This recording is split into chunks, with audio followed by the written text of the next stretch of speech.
Yo creo que en la mayoría de las casas, o mejor dicho en todas, se escuchan ruidos, se producen movimientos extraños a los que algunos le encuentran explicación a través de la lógica. Hay otros que no. Para las leyendas urbanas, por ejemplo, estas casas están encantadas, embrujadas. Fue en el año 1984. Fue ahí que una familia decidió mudarse a una casa ubicada en la calle Francisco Acuña de Figueroa. El primer día que cruzaron la puerta de esa casa, ni siquiera imaginaban la cantidad de sorpresas poco agradables que allí les esperaban.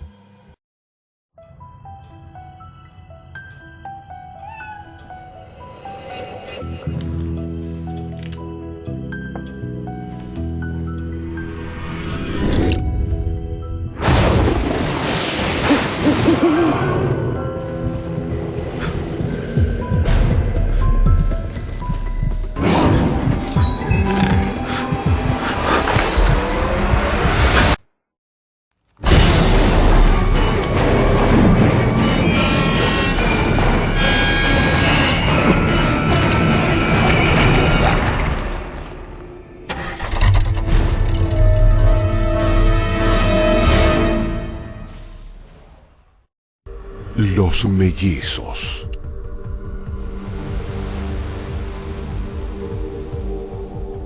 No es cosa sencilla contarte cuándo fue que transcurrió esta historia de los mellizos de Figueroa y César Díaz. Porque pasó en el 84, pero también pasó un montón de años antes y en cierta forma sigue pasando hoy mientras te la cuento. Y eso es porque en este universo mágico de la tradición oral, el tiempo no corre siempre en la misma dirección.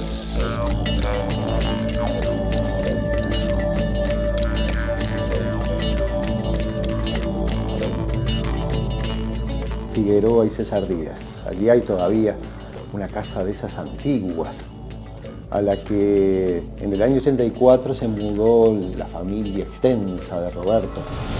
Era una época muy difícil económicamente para todos y tres de mis tías decidieron alquilar en conjunto una casa grande donde pudieran estar las tres familias juntas y así cuidar a mamá, ¿no?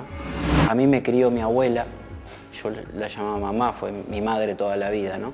Una persona de unos 70, 80 años, ya muy viejita. Una mujer bastante mayor a la que quería cuidar.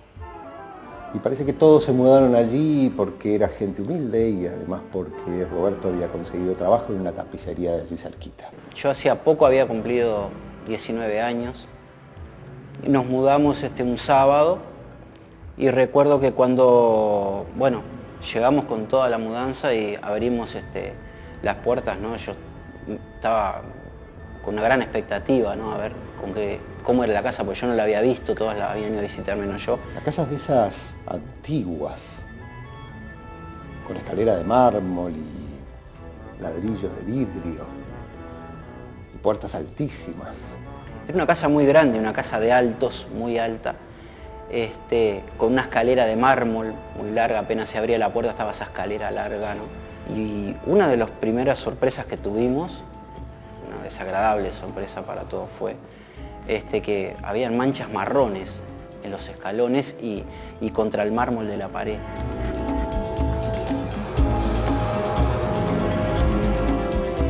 Mi tía decía que eran manchas de sangre, que se ve que ahí había pasado algún accidente o algo y había quedado gotas en toda la escalera y como algunas rayaduras en el mármol, ¿no? Y me acuerdo que nos costó pila sacar esas manchas. Y eso fue un poquito el preludio de lo que vendría después.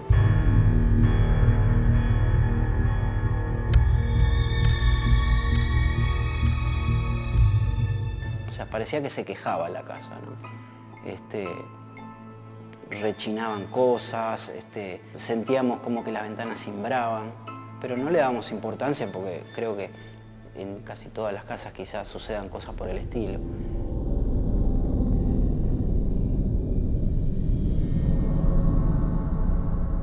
Hasta que llegó el invierno, una noche de esas de frío terrible y que la familia estaba en pleno en aquella casa. Recuerdo muy claramente una tarde, había mucha tormenta, se había tapado el cielo. De repente como que se apagó la luz, hubo como que la luz tenuemente, como que bajó el voltaje. Dijimos, opa, un apagón, se vendrá un apagón. Sucedió en 2 o 3 ocasiones y finalmente, ¡pum! Quedamos todos totalmente a oscuras. Prendimos velas y estábamos ahí todos mirándonos lo poco que se veía de las siluetas nuestras, las caras, ¿no? O a luz de vela no ves mucho. Y se dedicaron un buen rato a charlar, viéndose apenas con los reflejos del fuego.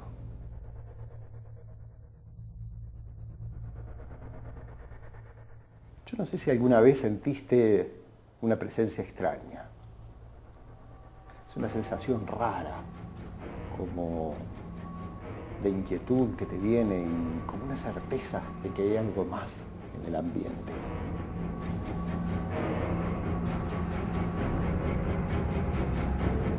Así parece que fue aquella noche. Solo que eso le vino a todos y a todas al mismo tiempo. Así que la conversación se cortó de repente y quedó como un silencio tenso y fuerte como la tormenta.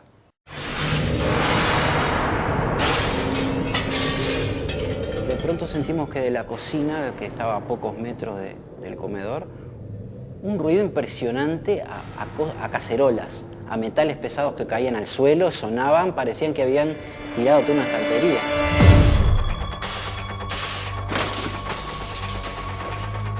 Duró apenas algunos segundos, seguramente larguísimos, hasta que todo volvió a quedar en total silencio.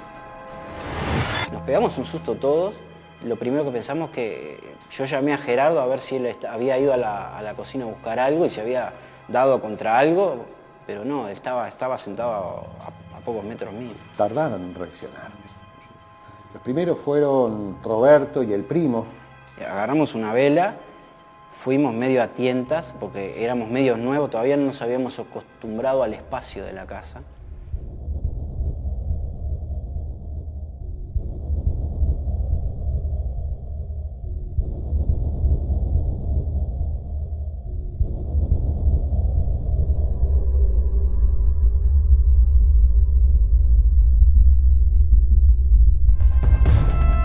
Pudieron ver aquel desastre imposible. Todas las cacerolas, sartenes, todo lo que te puedas imaginar de aluminio esparcido por el suelo.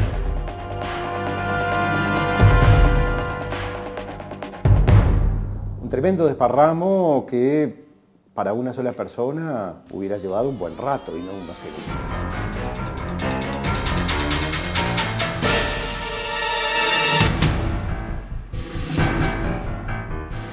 Fue tan grande que todos saltaron cuando volvió la luz.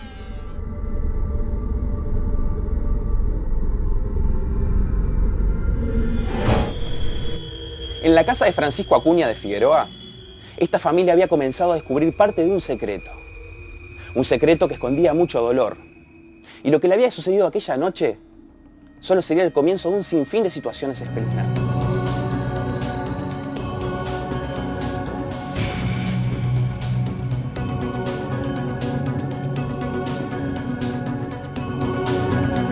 A dibujar mucho y el cuarto de nosotros estaba sobre la cocina, como un pequeño altillo, ¿no?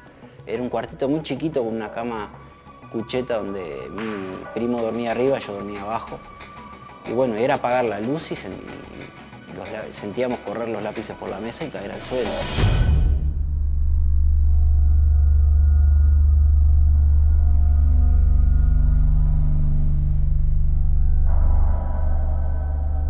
Lo que sí nos marcó a todos, y ahí nos dimos cuenta que algo estaba pasando feo, fue un mediodía, me acuerdo.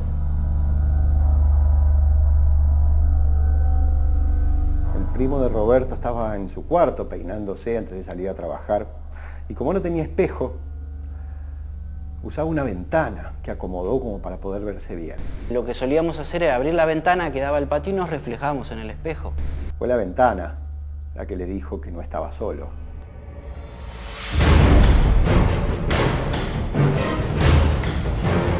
Veo que baja corriendo las escaleras como desaforado.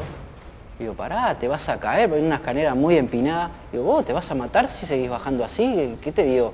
Y el loco estaba blanco como un papel. Le digo, ¿pero qué te pasó? Contame qué te pasó. Dice, hay un tipo arriba. Cuando el loco dijo eso, yo quedé duro, porque era una época también de mucha inseguridad. Lo primero que hice fue cazar un cuchillo, subí las escaleras con él y no había nada. ¿Pero qué? ¿Cómo que había un tipo? Y ahí medio que lo pude calmar un poco y me dijo, mirá, yo me levanté, me vestí, dice, yo abrí la ventana y te juro que atrás mío había un viejo mirándome a través del vidrio. Pero, ¿qué? ¿Pero qué te asustó? No, ¿habrá sido una de las fotos que tenemos pegadas? No, dice, te digo más, era un viejo con la cara media destrozada, tenía como un agujero en la cabeza. Como a los meses también sucedió algo, pero fue mucho más impresionante. Yo me acuerdo que nos puso todos los pelos de punta y mis tías creo que fue la primera vez que hablaron de mudarse.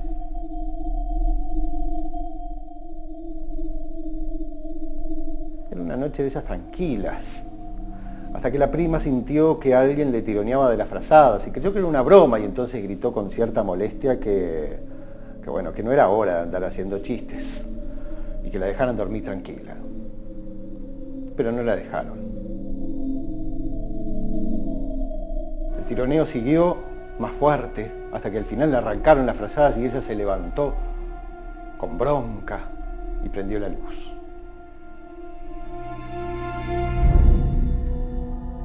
Pero ella se imaginó que alguien de su familia se había escondido debajo de la cama porque vio movimiento.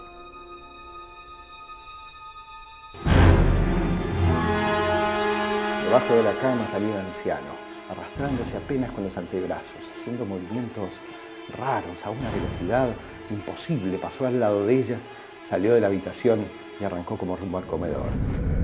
La muchacha, muda del susto, en cuanto pudo gritar, gritó.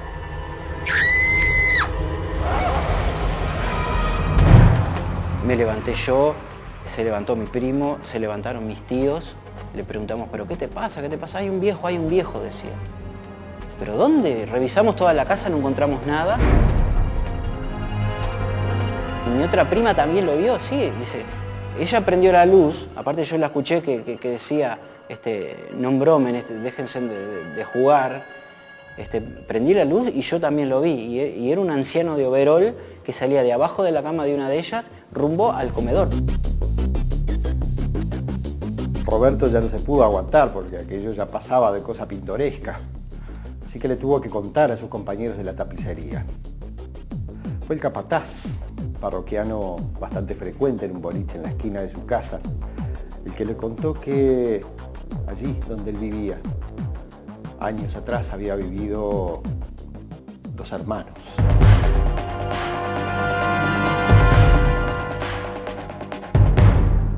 María, ¿hace cuánto tiempo que vivís en esta casa? Y nos mudamos en el 2000, en el 99, sí, ese año cumplía mi hija los 15 años. Hay una persona que se llama Roberto, que vivió en el año 84 y nos contó unas cuantas situaciones bastante escalofriantes. Vos hablando un poco detrás de cámara me contaste que también te pasaron algunas cosas extrañas.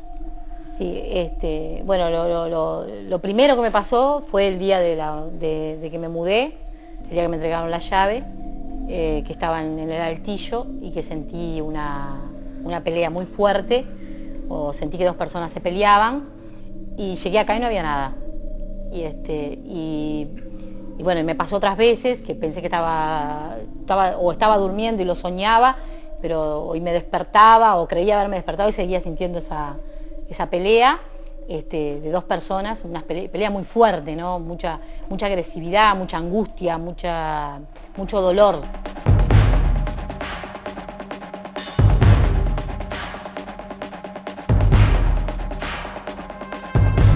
¿Ustedes están viviendo ahí en César Díaz, en una casa de puertas verdes grande? Y digo, sí. Ahí vivían 2 hermanos, 2 mellizos. Ya eran unos señores grandes.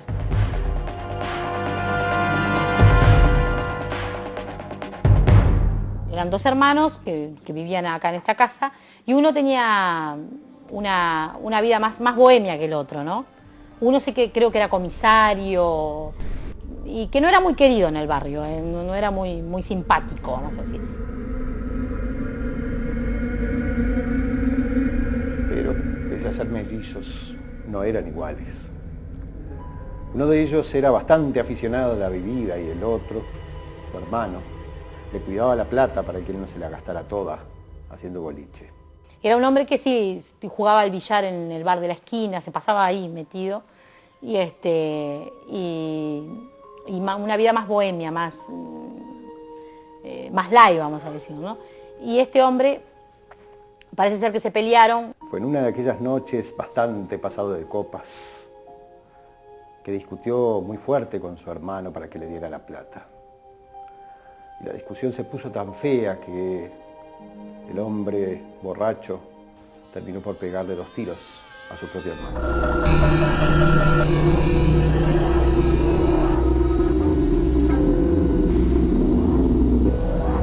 El tipo fue y se entregó en la comisaría y la policía estuvo casi 24 horas para ir a corroborar el hecho, para levantar el cuerpo. O sea, fueron, sacaron fotografías, pero el cuerpo permaneció en el lugar que estaba.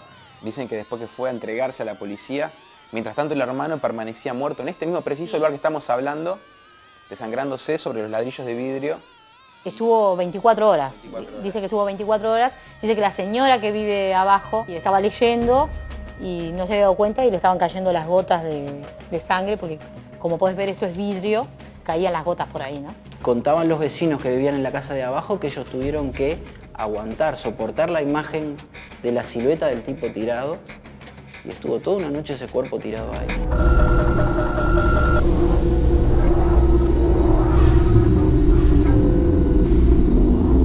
De cierta manera la casa guardaba un secreto. Sí, ustedes lo descubrieron. Sí, inmediatamente cerraron la casa y desgraciadamente fuimos los primeros en habitarla, ¿no?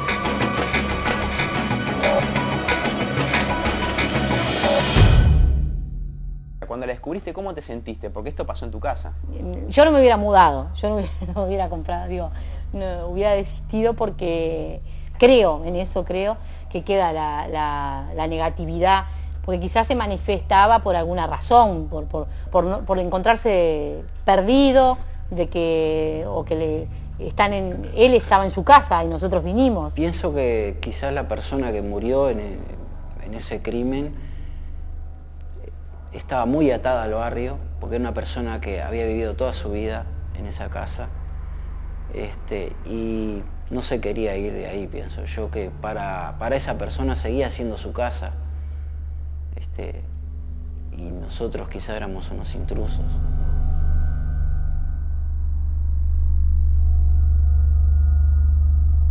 ¿Es conocida la historia en el barrio? Sí, es muy conocida. En la cuadra la conocen todos, porque casi todos son familias viejas y la conocen todos.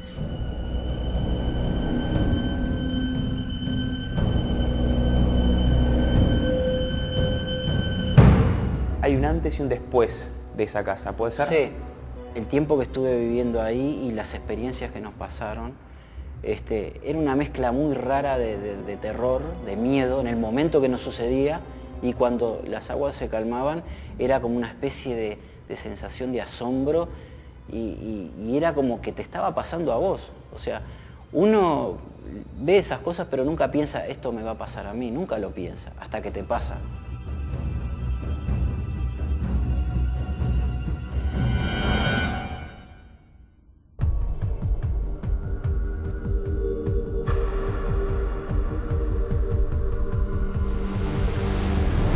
Dicen que en el entorno de las ciudades, los fantasmas suelen aparecerse dentro de las casas.